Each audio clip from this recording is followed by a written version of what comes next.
едно от нещата, които не съм сигурна дали съм чула някъде или съм ги прочела, но сметнах, че е много важно и съм го запомнила. Наемай внимателно и освобождавай бързо.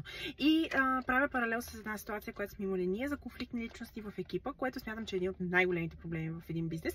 Да имате конфликтна личност в екипа. Някой, който да създава интриги, да създава дискомфорт, драми или каквото и да е било с другите колеги.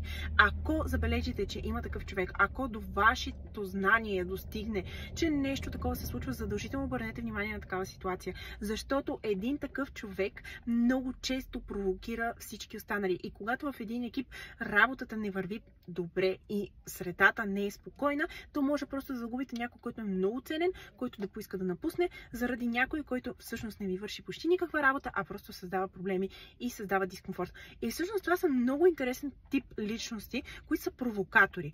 И най-често те имат много добра изгода. Всъщност не най-често, те винаги имат